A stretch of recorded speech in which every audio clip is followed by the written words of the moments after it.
Concrete പാലം പൊളിച്ച ശേഷം സാങ്കേതിക തടസ്സങ്ങളാൽ പുതിയ പാലം പണി മുടങ്ങിയതോടെ നാട്ടുകാർ സ്ഥാപിച്ച നടപ്പാലം കാലവർഷത്തിൽ ഒലിച്ചുപോയി. കാഞ്ചിയാർ പഞ്ചായത്ത് 7-ാം വാർഡിൽപ്പെട്ട കക്കാട്ടുകട തൊവരയാർ റൂട്ടിലെ കുഴിയോടിപ്പടി പാലമാണ് ശക്തമായ മഴവെള്ളപ്പാച്ചിലിൽ ഒലിച്ചുപോയത്. കട്ടപ്പനയാറിൽ നിന്നെത്തുന്ന വെള്ളം അഞ്ചുരുളിയിലേക്ക് പോകുന്ന ഭാഗത്തെ പാലമാണ് ഒലിച്ചുപോയത്. ഇതോടെ 100ഓളം കുടുംബങ്ങളാണ് ദുരിതത്തിലായത്.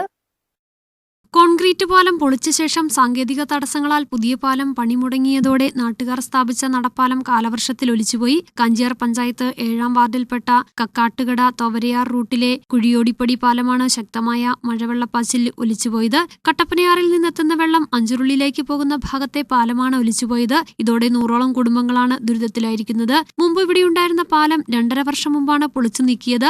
MLA ഇടപെട്ട് മുഖ്യമന്ത്രിയുടെ ദുരന്ത നിവാരണ ഫണ്ടിൽ നിന്ന് 35 ലക്ഷം രൂപ പാലം നിർമ്മിക്കുവാനായി അനുവദിച്ചിരുന്നു. മണ്ണ് പരിശോധന നടത്തിയപ്പോൾ നിശ്ചിത താഴ്ചയിൽ പാറയുടെ സാന്നിധ്യം സ്ഥിരീകരിച്ചതോടെ കൂടുതൽ ഫണ്ട് ആവശ്യമായി വന്നു. അതോടെ പഞ്ചായത്ത് അംഗം ഷാജി വേലമ്പറമ്പിൽ 13 ലക്ഷം രൂപ കൂടി ലഭ്യമാക്കി. ടെൻഡർ നടപടികൾ പൂർത്തിയാക്കി കരാർ നൽകിയതോടെയാണ് പാലം പൊളിച്ചത്. അടിത്തട്ടിലെ പണികൾക്കായി മണ്ണുമാന്തി യന്ത്രം ഉപയോഗിച്ച് ജോലികൾ ആരംഭിച്ചപ്പോഴാണ് മുൻപ് പാറയുടെ സാന്നിധ്യം സ്ഥിരീകരിച്ചിരുന്നതിനേക്കാൾ 5.5 മീറ്റർ താഴെ പാറയെന്ന് വ്യക്തമായത്. അതോടെ 74 ലക്ഷം രൂപയായി എസ്റ്റിമേറ്റ് പുതുക്കി. അവശേഷിക്കുന്ന തുക ജില്ലാ പഞ്ചായത്തിൽ നിന്ന് വകയിരുത്തിയെങ്കിലും പണികൾ ആരംഭിക്കുന്നതിന് മുമ്പ് ഡിസൈനിൽ വീണ്ടും മാറ്റം വേണമെന്ന് ഉദ്യോഗസ്ഥർ നിലപാടെടുത്തു. ഡിസൈൻ വീണ്ടും മാറ്റിയതോടെ എസ്റ്റിമേറ്റ് തുക 1 കോടിയായി ഉയർന്നു. 35 ലക്ഷം രൂപ ഉപയോഗിച്ച് ഇരുവശങ്ങളിലും അടിത്തറയും തൂണുകളുടെ കുറച്ചു ഭാഗവും നിർമ്മിച്ചെങ്കിലും അവശേഷിക്കുന്ന പണികൾ ഫണ്ടില്ലാത്ത സ്ഥിതിയിൽ ജോലികൾ മുടങ്ങി. കാഞ്ചിയാർ പഞ്ചായത്തിലെ 7-ാം വാർഡിൽപ്പെട്ട കുഴിയോടിപ്പടി പാലം 2023 മാർച്ച് മാസത്തിൽ ഈ പാലം പൊളിച്ചിട്ടതാണ്. സഞ്ചാരയോഗ്യമായ ഒരു പാലം ഉണ്ടായിരുന്നു ഇവിടെ.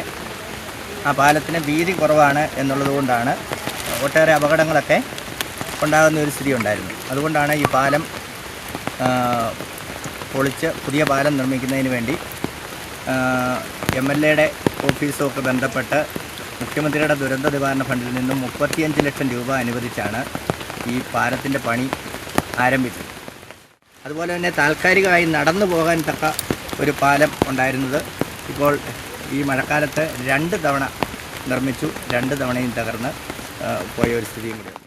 പാലം പൊളിച്ച ശേഷം സഞ്ചരിക്കാൻ മറ്റു മാർഗങ്ങളില്ലാതെ വന്നതോടെ നാട്ടുകാർ താൽക്കാലിക നടപ്പാലം സ്ഥാപിച്ചാണ് യാത്ര ചെയ്തിരുന്നത്. അതാണ് കാലവർഷത്തിൽ ഒലിച്ചുപോയത്. പ്രദേശമാണിത്. ഒരുപാട് കുട്ടികളും സ്കൂളിൽ പോകുന്നുണ്ട്, പ്രായം ചെന്നവരുണ്ട്, രോഗികളായിട്ടിരിക്കുന്നവരുണ്ട്. അവർക്കൊന്നും യാത്രായോഗ്യമായ ഒരു സൗകര്യമൊന്നും ഇപ്പോഴില്ല. പാലം മുഴുവൻ പോയിരിക്കുകയാണ്. ഞങ്ങൾക്ക് എത്രയും പെട്ടെന്ന് ഈ പാലം ഒന്ന് നിർമ്മിച്ചു തരണം. ഞങ്ങളുടെ ഈ നാട്ടുകാരെ സഹായിക്കണമെന്നാണ് ബഹുമാനപ്പെട്ട മന്ത്രിയോട് മറ്റ് കാര്യങ്ങൾ പറയാനുള്ളത്.